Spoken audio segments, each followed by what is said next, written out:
오늘 전도서 9장 9절 말씀을 중심으로 행복한 부부 생활, 이런 제목으로 말씀을 나누고자 합니다. 오늘은 여러분들이 이미 들으신 대로 부부주일입니다. 어제가 혹시 무슨 날인지 아십니까? 일부러 틀리려고 말하지 않으면 무슨 대답을 해도 토요일도 맞고 5월 21일도 맞고 주일 예비하는 날도 맞고, 그런데 어제가 부부의 날이라는 걸 알고 계십니까? 가정의 달, 가정 축제의 달 5월 21일이에요. 왜? 둘이 하나가 되어, 그래서 부부의 날로 2007년도에 우리나라의 법정 기념일로 정하였습니다. 국회에서 통과한 법정 기념일입니다. 법정 공휴일은 휴일을 말하고, 법정 기념일은 휴일은 아니지만 우리가 지키는 환경의 날, 지구의 날, 물의 날, 이런 날들이 있습니다. 이 가정 축제의 달 5월에 이런 여러 행사가, 어린이날보다는 어린이 주일, 어버이날보다는 어버이 주일을 저희들이 중심으로 할 때 성경적인 문화가 사회 속에 더욱 깊이 파고든다고 생각합니다. 여러분, 오늘 말씀은 좀 편안한 마음으로, 내용은 무거운 내용이 들어있지만 굉장히 편안한 마음으로 들으시면 좋겠습니다. 우선 옆에 사람들에게 부부가 앉으셨으면 더 좋고요, 또 아니더라도 괜찮습니다. 아직 이미 부부가 아닌 분들 계세요. 먼저 천국 가셨거나 아직 결혼하지 않은 분은 부부가 아닌데요. 그런데 그냥 이렇게 한번 물어보십시오. 행복하시냐고 옆 사람에게 묻고 답도 한번 들어보시길 바랍니다.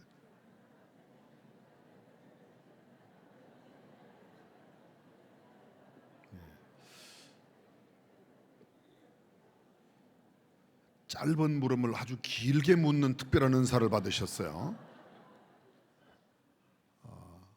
대답을 들으셨는데 행복하다고 하세요?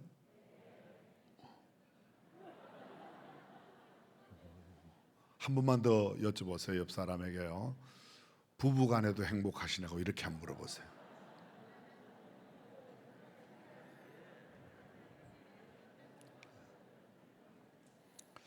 갑자기 표정 관리에 들어가신 분들이 많이 계세요. 행복한 척 하려고.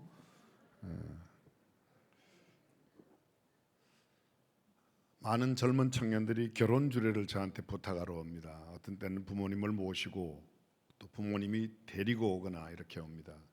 그때 제가 결혼하려고 하는 청년 형제 자매에게 참 묻고 싶지만 묻지 못하는 물음이 있습니다. 한때는 용감하게 물어봤었습니다.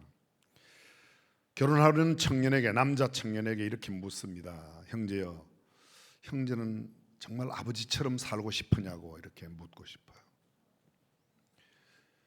결혼하려는 자매에게 엄마처럼 살고 싶으냐고 이렇게 물어보고 싶어요. 근데 제가 못 물어봐요. 왜 못 물어보는가? 정말 엄마처럼 살고 싶다, 아빠처럼 살고 싶다고 대답하는 사람이 많지 않다는 것을 너무 잘 알기 때문에요. 어떤 사람은 단호히 대답합니다. 죽어도 우리 엄마처럼은 안 살 거예요. 너 엄마가 어떻게 살길래 물어볼 수가 없잖아요. 아빠처럼은 안 살 거예요. 당신 아빠가 어떻게 살았는데 물어볼 수 없잖아요. 여러분, 정직하게 우리가 하나님 앞에서 한번 물어볼 필요가 있습니다. 우리 집은 행복한가? 우리 부부는 참 행복한가? 나도 아빠처럼 살고 싶고 나도 엄마처럼 살고 싶은가? 통계가 말해줍니다. OECD 국가 가운데서 청소년의 행복 지수를 조사하였더니 끝에서 1등인 나라가 안타깝게도 대한민국이었습니다. 다시 말하면 대한민국 청소년들이 지금 가장 불행하다고 느낀다는 겁니다. 물론 입시 문제도 있고 여러 가지 상황과 조건이 있지만 저는 결정적인 것은 가정의 문제라고 생각합니다. 세종실록 제2 2년 10월 11일, 다시 말하면 세종이 왕이 되고 제2년 10월 11일 날 실록은 이렇게 기록합니다. 치국평천하는 참 큰 일이다. 나라를 다스리고 평안하게 만드는 것은 엄청나게 큰 일이지만 제가 최난이라 가정을 다스리는 것이 가장 어려운 일이라고 세종은 이야기합니다. 우리는 세종에 대해서 잘 알고 있습니다. 정말 훌륭한 임금으로 알고 있습니다. 근데 세종의 아들들은 형제간에 서로 칼부림을 했습니다. 세종의 아들들 가운데 40을 넘긴 아들은 10명이 넘는 아들 가운데서 2명밖에 없습니다. 조선시대 모든 왕들의 평균 수명이 42세밖에 되지 않습니다. 사서삼경 가운데 대학에 나오는 이야기, 수신제가 치국평천하, 여러분이 잘 아시는 겁니다. 먼저 내 몸을 잘 다스리고 가정을, 그리고 나라를, 그러면 태평성대, 온천하가 태평하다, 그런 뜻이죠. 그렇습니다. 주희는 이런 말을 했습니다. 대학을 먼저 읽고 논어를 읽고 맹자 다음에 중용을 읽으세요. 대학을 통하여 규모를 정하고 논어를 통해서 근본을 세우고 맹자를 읽음으로 발현된 부분을 관찰하고 그리고 중용하여 옛 선인의 아름다운 미묘를 구하라고 이야기했습니다. 대학은 문자 그대로 18살 이상의 아주 고급 관직에 있는 자녀들, 그리고 앞으로 큰 일을 하게 될 그런 사람들, 뛰어난 백성을 잘 다스릴 수 있는 그런 관리를 가르치도록 되어 있는 게 대학이고, 소학은 8살이 되면 일상의 예절과 기회를 가르치는 게 소학, 대학, 그렇게 나누어집니다. 대학의 중요한 내용이 명명덕이라고 해서 밝은 덕을 밝힌다, 친민, 후의 주인은 이걸 신민이라고 그랬는데 백성을 친근히 한다, 백성을 새롭게 한다, 이렇게 하였고, 지어지선, 이 말은 새롭게 한 그 백성을 지극히 선한 곳에 이르게 한다. 이를 지자 선할 선자, 그리고 머물 지자 어조서자입니다. 가장 선한 곳에 머무르도록 한다. 그것이 대학의 3강이라고 되어 있습니다. 그리고 8조목이 나와 있는데 그 8조목 첫 번째가 경물 사물의 이치를 탐구하는 것, 지는 사물의 이치를 알게 하는 것, 성의 선을 따르는 마음과 뜻을 성실하게 하는 것, 정심 마음을 바르게 가지는 것, 수신 몸을 바르게 닦아 인격을 수양하는 것, 제가 집안을 잘 다스리는 것, 치국 나라를 다스리는 것, 평천하 성실히 실천하면 천하가 평안하게 된다는 수신제가 치국 평천하가 바로 이 8조목 가운데 들어있는 내용입니다. 지금은 대학 강론 시간이 아니니까 이 정도만 하고 넘어가겠습니다. 여러분 나폴레옹 아시죠? 1769년에 태어나서 52세를 살고 떠나간 당대의 유럽을 제패했던 나폴레옹은 52년을 살면서 그가 마지막 죽기 전에 남긴 말, 나는 내 일평생의 행복한 날은 6일밖에 없었다고 말했습니다. 반대쪽으로 보면 1880년에 태어나서 1968년 88년 동안 삶을 살았던 보지도 듣지도 말하지도 못하는 삼중장애인 헬렌 켈러, 그는 이렇게 그의 삶의 마감에 이야기합니다. 내 평생에 행복하지 않은 날은 단 하루도 없었다. 불편한 날이 없었던 건 아닙니다. 삶의 불편이 너무도 많았습니다. 보지 못하기에, 듣지 못하기에, 말하지 못하기에. 그러나 그는 말합니다. 나는 내 생애에 행복하지 않은 날은 하나도 없었다. 그는 행복한 인생을, 우리가 생각하면 나폴레옹이 훨씬 더 유럽을 제패하고 당대의 가장 큰 권력을 갖고 있었지만 그는 단 6일밖에, 그러나 한편 88년 동안 행복하게 살았다고 고백하는 헬렌 켈러, 그는 수많은 글을 남겼습니다. 우리가 잘 알고 있는 3 days to see, 내가 만일 3일 동안만 볼 수 있다면 나는 첫날 나를 가르친 설리반 선생님을 보고 싶다. 두 번째 날 아름다운 자연을 보고 싶다. 세 번째 날 문명의 이기들을 보고 마지막 3일 동안 눈을 뜨게 하신 하나님께 감사 기도를 드리고 싶다. 그게 3일 동안만 볼 수 있다면 이란 겁니다. 해마다 부부의 날을 보내지만 부부들이 정말 행복하게 살아가는 부부가 그렇게 많지 않습니다. 일전에 조사를 해보았습니다. 부부의 날 남편에게 아내에게 가장 받고 싶은 선물이 뭐냐, 5가지가 대답했는데요. 5번째가 맛있는 음식을 대접받고 싶다, 남편에게 아내에게. 4번째가 건강식품, 여러 가지 보조 건강식품, 인삼, 산삼 뭐 이런 거를 원한다. 세 번째가 동일 아이템, 똑같은 커플 티를 입고 싶어하고 커플룩 이렇게 똑같은 옷을 입고 싶어하는데요. 두 번째가 여행을 함께 하기를 원한답니다. 물론 커플 티를 입고 여행을 함께 하면 더 좋겠죠. 첫 번째, 가장 원하는 게 뭔가?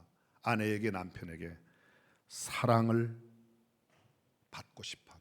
사랑한다는 말을 듣고 싶어 한다는 거야. 그게 보약보다도 먼저고 여행보다도 먼저고 똑같은 룩킹이 똑같은 옷을 이렇게 입어서 보이는 것보다 사랑받고 싶다. 어쩌면 애정 결핍증에 있는지도 모르겠습니다. 여러분, 우리가 잘 아는 우리 한국 사람들 촌수 있지 않습니까? 부모와 자녀 간에는 1촌이에요. 형제 간에는 2촌이에요. 그렇죠? 부모의 형제들과 나와는 3촌 관계예요.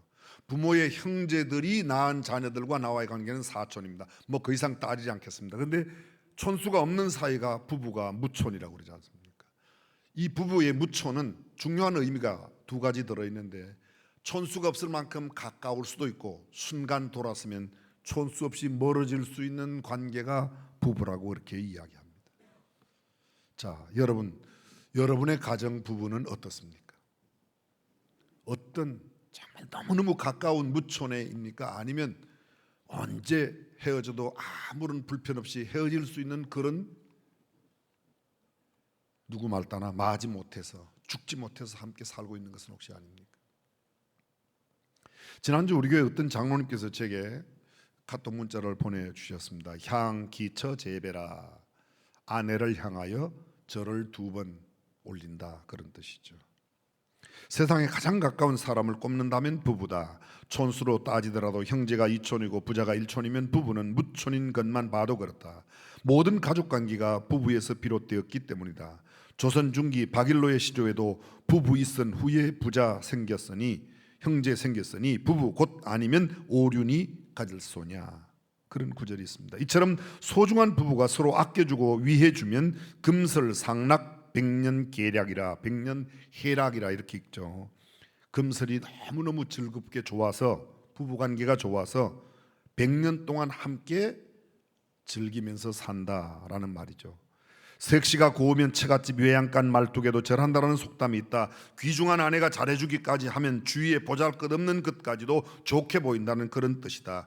처가 외양간 말뚝이 아니라, 아내를 향해 2번 절했다는 이야기가 있다. 얼마나 아내가 소중했으면 그랬을까. 조선 후기의 문신 최재공, 버남 최재공 선생의 문집에 실린 효자 이야기에서 나온 말입니다. 버남인 최재공 선생, 영조 정조 때 사람인데, 영조 정조 잘 모르죠? 영조 정조 그냥 옛날 사람으로만 알잖아요. 근데 여러분, 정조는 우리 수원과는 뗄래야 뗄 수가 없어요. 정조 왕이 다산 정약용, 그리고 이 버남 최재공 선생을 통해서 세운 성이 화성이고, 거기에 화옥문이 있고 방화수류정이 있고, 방화수류정은 정말 다산 정약용의 신앙사상이 있어서 천정과 벽면에 십자가들이 다 있습니다. 언젠가 우리 교구의 총무님들, 우리 교회 부교육자들과 함께 가서 보았는데요, 거기에 신앙, 다산 정약용의 신앙의 십자가가 그대로 다 심겨져 있습니다. 사도세자의 폐위를 말리고 신원에 힘썼으며 수원 화성을 담당한 것으로 유명한데, 그의 책 권 55에 전하는 충이, 미람, 효행 등에서 임효자전, 임시성을 가진 효자의 내용이 있다. 임효자는 경상도 상주 사람이다. 미천한 신분이었지만 지극한 효성으로 8순이 넘은 노모를 섬겼다. 어느 날 그의 아내가 제사 때 쓰기 위해 기름을 짜 항아리에 담아둔 것을 시어머니가 요강인 줄 알고 채소밭에 뿌리려 했다. 어린 손녀가 안 된다고 소리를 지르자 어머니가 얼른 그 딸의 입을 막으며 노인을 놀라게 해서는 안 된다고 타일렀다. 그리고서는 물과 섞어서 버려야 한다며 항아리를 받아 물을 섞어서 버렸는데 시어머니는 조금도 눈치채지를 못했다. 저녁 때 임효자가 돌아와 어린 딸에게서 자초지종을 듣고 곧장 섬돌에 내려가서 그 철을 향하여 2번 절을 하였다. 효자 편하게 향기처 재배라. 효자인 그 아들이 딸의 이야기를 듣고 아내를 위하여 계단에 내려가서 아내에게 2번 절했다, 그런 뜻입니다. 임효자를 널리 알리기 위한 글 더욱 효행이 빛나는 사람은 그의 부인이다. 평소에 효행에 감화되어 그랬을 수도 있지만 어린 딸에게도 좋은 본보기를 보인 점에서 임효자에 못지않다. 솔선수범하는 가정교육의 중요성은 여기서도 알 수 있다. 오늘날 가정에서 한두 명의 자녀를 키우면서 왕자나 공주처럼 그렇게 키워 자기밖에 모르는 사람이 되게 하니 가정교육이 무너졌고 사회의 질서가 혼돈 가운데 있다는 그런 글입니다. 사랑하는 성도 여러분, 어떻게 살면 행복하게 살 수 있을까요? 어떤 부부가 행복한 부부입니까? 부부가 어떤 사람이 되고 어떤 행동을 하면 행복한 삶으로 살아갈 수 있습니까? 실화의 이야기를 한 토막 더 소개하겠습니다. 서울 강남에 사는 어느 교회 집사님 부부의 실화입니다. 이 두 부부는 모두가 미국 유학파 출신입니다. 유학까지 갔다 왔으니 공부를 얼마나 잘했습니까? 또 많이 했습니까? 그런데 서로가 자존심이 얼마나 강했던지 매일같이 안 싸우는 날이 없었습니다. 남편이 한마디 하면 부인은 두마디 하면 3마디 열심히 소리치며 싸웠습니다. 절대로 굽히지 않았습니다. 한치의 양보도 없었습니다. 얼마나 자아가 강한지 부부싸움에 역사적인 사명을 갖고 태어난 것처럼 매일매일 싸웠답니다. 그런데 그렇게 싸우는데도 참 신기하게도 세월이 흐르자 애들이 2 태어났습니다. 애들은 2이 태어났지만 가정 부흥회는 여전히 계속되었습니다. 부흥회 아시죠? 야, 이제 우리 이렇게는 더 이상 못 살겠다. 헤어지자. 평생 싸우고 어떻게 살겠냐. 그래, 헤어져. 언성이 또 높아졌습니다. 그냥 한쪽이 그러지 말고 또 한번 살아보자 이랬더라면 달랐을 터인데 너무너무 심했습니다. 헤어져, 서류 갖고 와. 서로 도장까지 다 찍었습니다. 이혼하기로 합의를 다 끝냈습니다. 그런데 그날 남편이 출근을 했는데 회사에서 새로 발령이 났다는 겁니다. 해외 지사에 가서 6개월 동안 근무해라. 저녁에 돌아온 남편, 어차피 당신하고 헤어질 건 뭐 뻔하지만 내가 서류 정리할 시간도 없으니 6개월 갔다 와서 그때 서류 정리하자. 남편은 해외로 떠났습니다. 아내는 생각했습니다. 뭐 이제 이혼한 거나 진배였고 남편은 해외에 갔으니 내 맘대로 살아보자. 이혼한 것 출장 갔다 와서 하자는 그 말 있었지만 별것 생각하지 않고 그는 노래를 불렀습니다. 나 자유 얻었네, 너 자유 얻었네, 우리 자유 얻었네. 남편도 없겠다. 마음대로 먹고 마시고 한번 살아보자. 그는 일찍 나가서 술도 마시고 춤도 추고 하고 싶은 것 다 했습니다. 이것저것 다 해보았습니다. 그러나 마음은 기쁨이 없었습니다. 점점 더 공허해 갑니다. 술에 취하고 들어와서 내가 무엇을 마시고 먹었는지를 애들 앞에 보여주어야 하는 그런 신세가 되었습니다. 속이 메석거려 견딜 수가 없습니다. 아무리 달래도 평안함은 없습니다. 속에 찬 것이 없는데 평안할 리가 없죠. 평안을 줄 수 있는 것이 안에 없는데 그때 그 친구를 지켜보던 이웃집 여자친구 하나가 찾아왔습니다. 근데 이 여자친구는 강남 모 교회에 열심히 신앙생활하는 집사님이었습니다. 야, 너 그러지 말고 나하고 한번 예배당에 가보자. 어쩌려고 그러냐. 너 아직도 나이도 젊고 애들도 키워야 되는데 그렇게 맨날 술만 마시고 춤추고 그러면 어떡하냐. 그래서 못 이기는 척하고 그 친구를 따라서 예배당에 갔습니다. 그런데 예수님께 걸렸습니다. 그날 예수님을 구주와 주님으로 영접하고 말았습니다. 눈물이 쏟아지면서 회개가 터져 나옵니다. 은혜가 얼마나 크게 임하였는지 예수 그리스도를 구주와 주님으로 고백하면서 하나님 앞에 자신을 통곡하며 울어제낍니다. 하나님, 제가 잘못했어요. 그때 제가 참았어야 하는데 제가 잘못했다고. 그리고 남편 사랑하게 해달라고 열심히 기도했습니다. 점점 마음이 변화되고 영적인 싹이 잘 자라나서 세월이 많이 흘렀습니다. 6개월 다 되어 남편이 들어온다는 소식을 갖게 되었는데 예전과는 다른 모습으로 공항에 차를 가지고 남편을 모시러 나갔습니다. 근데 남편을 만나는데 옛날하고 전혀 이상한 분위기가 느껴집니다. 차를 타고 들어오는데 한마디도 하지 않습니다. 남편이 은근히 무언가 이상한 일이 생겼다고 생각하고 말을 먼저 건넸습니다. 너 많이 달라졌다. 부인이 달라지긴 뭘 달라져, 옛날이나 똑같지. 근데 한 가지는 내가 바뀌었어. 남편이 뭐냐고 물었더니 친구를 따라서 예배당에 가고 내가 예수님을 구주와 주님으로 영접했다고. 그 다음 이야기는 아내도 다 아시죠? 참된 평안을 주고 참된 행복을 주는 것은 예수 그리스도가 우리 가정의 주인이 되고 그분이 주님이 되실 때에 가능한 줄로 믿습니다. 근데 문제는 그 예수 믿는 가정이라고 말하는 우리들의 가정이 그러면 그렇게 행복하냐는 거예요. 그렇지 않은 게 문제입니다. 예수님을 구주와 주님으로 모셨음에도 불구하고 우리의 가정이 행복하지 않다면 도대체 그 까닭은 무엇입니까? 둘 중에 하나일 거예요. 우리가 속고 있든지 아니면 우리가 아직 너무도 성숙하지 못한 그런 단계가 아닌지 모르겠습니다. 성경은 우리에게 이렇게 말합니다. 아내들이여 자기 남편에게 복종하기를 죽게 하듯 하라. 죽게 하듯 하라. 예수님께 하듯 하라는 거죠. 남편들아 아내 사랑하기를 그리스도께서 교회를 사랑하시고 위하여 자신을 주심같이 하라.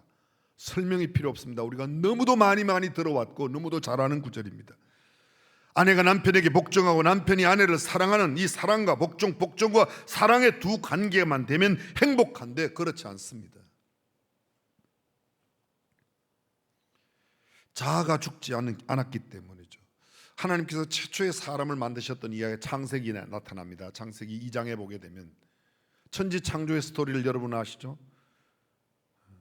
빛을 만드시고 보시기에 좋았더라. 둘째 날 궁창을 만드시고 보시기에 좋았더라라는 말씀이 없어요. 그건 공중권세 잡은 자에게 내어준 영역입니다. 세 번째 날 바다와 육지를 나누시고 보시기에 좋았더라. 네 번째 날 해와 달과 별을 만드시고 보시기에 좋았더라. 그 다음 날 모든 씨 맺는 채소와 과일들을 만드셨습니다. 보시기에 좋았더라. 마지막 날 모든 동물들을 만드시고 마지막 아담을 만드셨습니다. 근데 그때 보시기에 좋았다라는 말씀을 하지 않습니다. 오히려 이렇게 말씀합니다. 아담 혼자 만들어졌을 때의 모습, 사람이 독차하는 것이 좋지 못하니 내가 이를 위하여 돕는 배필을 지으리라 하고 아담을 깊게 잠들게 하신 후 그 갈빗대를 취하여 하와를 만드시고 하와를 아담에게 불러오십니다. 그리고 아담과 하와가 함께 있는 그때 하나님께서 주례사를 하시죠. 남자가 이러므로 남자가 그 부모를 떠나 그 아내와 연합하여 둘이 한 몸을 이룰지로다. 아담과 하와가 벌거벗었으나 부끄러워 아니하더라. 그리고 마지막 말씀 나오는 게 뭐예요?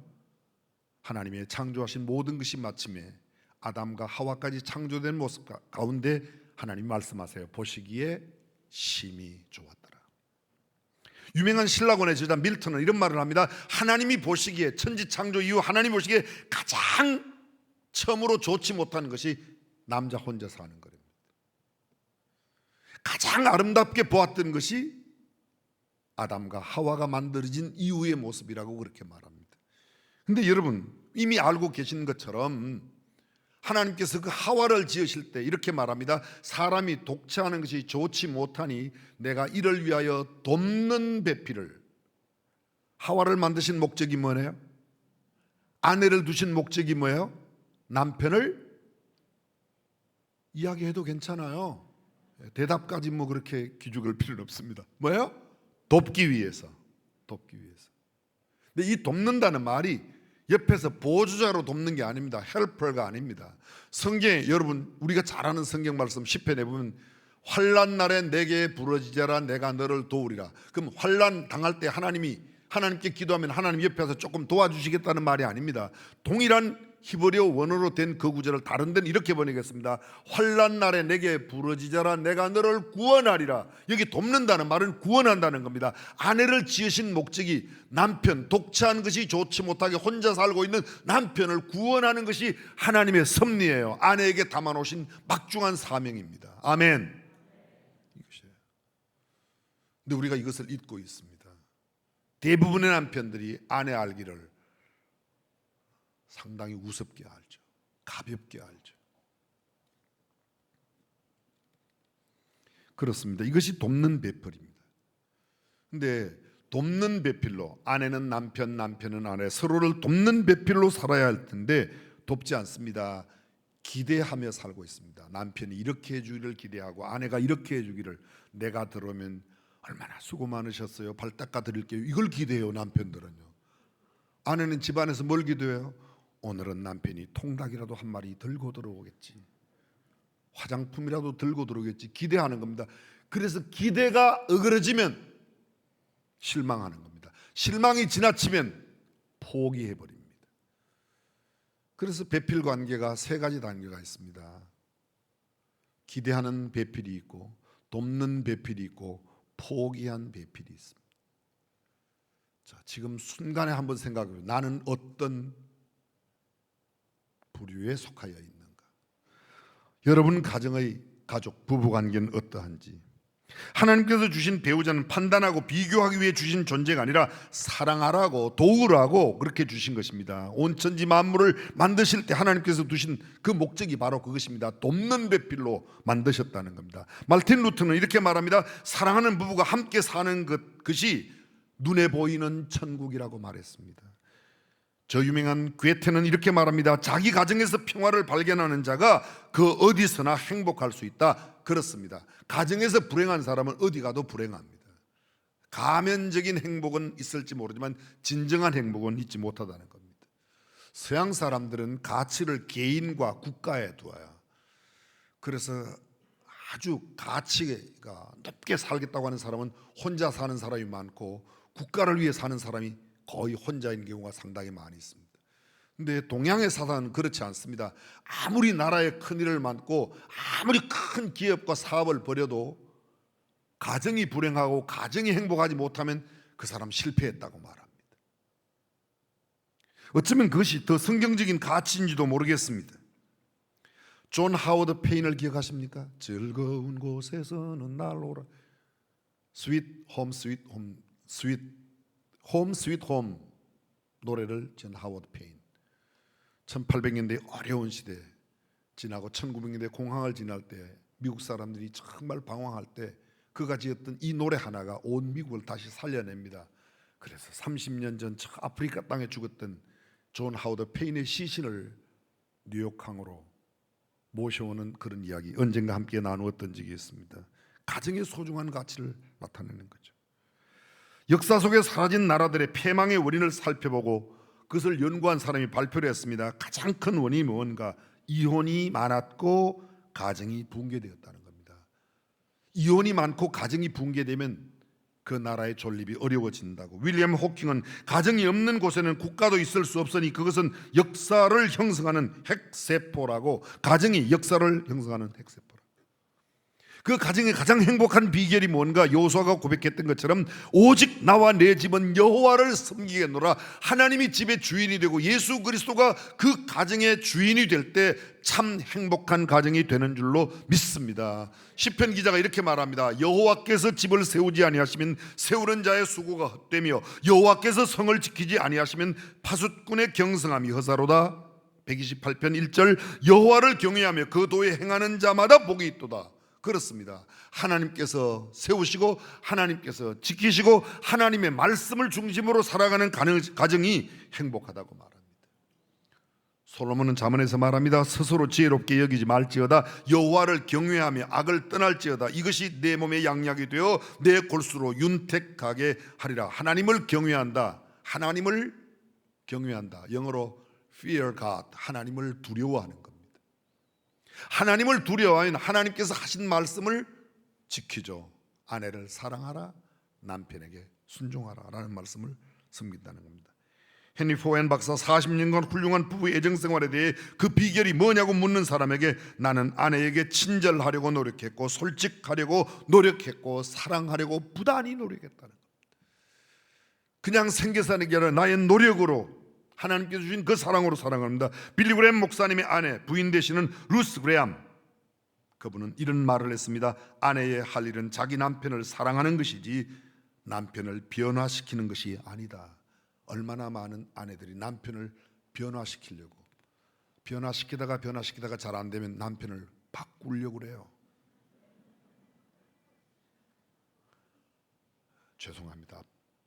바꾸지 마세요. 바꿔도 별 것 없어요. 다 그게예요. 세상에서는 그래요. 그놈이 그놈이다 그러더라고요. 바클레이는 말합니다. 일할 때가 행복하고 사랑할 사람이 있을 때 행복하고 희망이 있을 때 행복하다. 내가 사랑할 사람, 그 사람이 떠나고 나면 허전하게 되고 외롭고 쓸쓸하고 고독하게 되어 있습니다. 사랑할 사람이 있어. 그를 사랑할 때 참된 행복이 만들어지는 줄로 믿습니다. 잠언 5장 18절입니다. 내가 젊어서 취한 아내를 즐거워하라 그렇습니다. 교회나 사회나 가정이나 부정적인 사람에게는 성공과 행복이 따라오지 않습니다. 그런데 긍정적으로 내가 취한 내 아내를 즐거워하고 그를 기쁘게 할 때, 그를 사랑할 때 내 안에 참 사랑이 싹트며 행복할 수 있습니다. 파스칼은 말합니다. 인간을 사랑하고 선행을 행하며 소망 있는 삶을 살 때 행복하다고 했습니다. 부부간의 긍정적 관계를 꾸고 꿈을 꾸고 가정이 정말 그 꿈 가운데 살아갈 때 행복할 수 있습니다. 어떻게 하면 행복한가? 한 가지만 더 비결을 말씀드리면요, 약점이나 잘못된 것을 보았을 때 이해하고 용서하는 거랍니다. 이해하고 용서하는 것. 용서보다 큰 일이 있을까요? 근데 용서받고 용서하면 별것 아닌데 용서받기 전, 용서하기 전에는 그것이 나를 얼마나 무겁게 하는지 모릅니다. 사실은 용서하는 것은 나를 위하여, 용서하지 않는 내 마음이 더 불편해요. 갖고 있는 한, 원한을 갖고 있는 한, 불평을 갖고 있는 한. 여러분이 잘 아시는 오늘 나는이라는 찬양이 있습니다.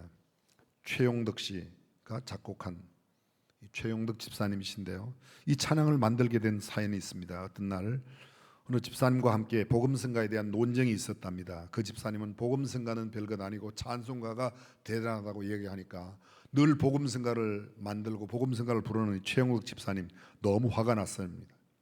그래서 막 대판 싸웠습니다. 얼마 후에 화해를 청하라는 성령님의 음성이 마음속에 들려왔습니다.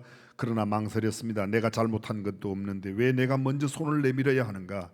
자신이 교회도 먼저 나온 선배고 내가 그 사람 전도했는데 생각 끝에 먼저 손해보기를 거부하고 있던 어느 날 그 나중 믿는 사람이 다가와서 화해를 요청해서 화해를 하긴 했습니다. 그 일이 있고 나서 얼마 되지 않았는데 그 나중 전도한 그 사람이 교통사고로 갑자기 세상을 떠났습니다.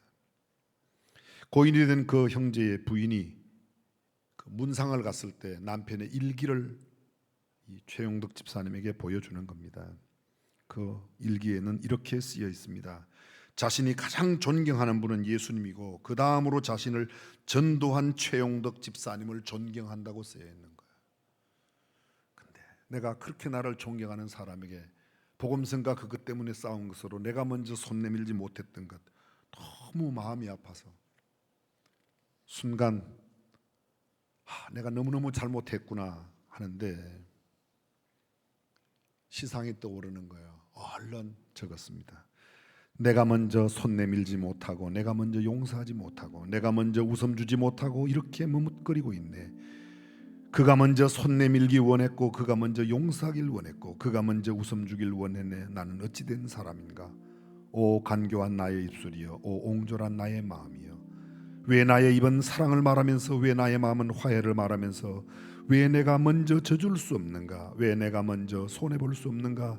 오늘 나는 주님 앞에서 몸둘 바 모르고 이렇게 흐느끼며 서 있네. 어찌할 수 없는 이 마음을 주님께 맡긴 채로 조용히 눈을 감고 기도하며 들어보실까요? 내가 먼저 섬겨주지 못하고 내가 먼저 이해하지 못하고 내가 먼저 높여주지 못하고 이렇게 고집부리고 있네. 그가 먼저 섬겨주길 원했고 그가 먼저 이해하길 원했고 그가 먼저 높여주길 원했네. 나는 어찌 된 사람인가? 오 추악한 나의 욕심이여, 오 서글픈 나의 자존심이여, 왜 나의 입은 사랑을 말하면서 왜 나의 마음은 화해를 말하면서 왜 내가 먼저 져줄 수 없는가? 왜 내가 먼저 손해볼 수 없는가? 오늘 나는 주님 앞에서 몸둘 바 모르고 이렇게 어찌할 수 없는 이 마음을 주님께 맡긴 채로 아내에게 남편에게 내가 왜 먼저 져줄 수 없었던가? 왜 내가 먼저 손해볼 수 없었던가? 입술로는 사랑을 말하고 화해를 말하지만 그렇게 살지 못했던 자신들을 주님 앞에 조용히 자백하며 남은 생애만큼은 더 사랑하겠다고 하나님 그 사랑을 제게 주십시오. 기도하면 어떨까요?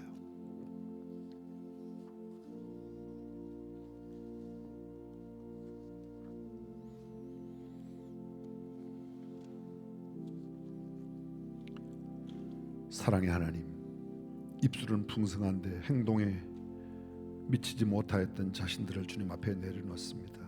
말로만 하고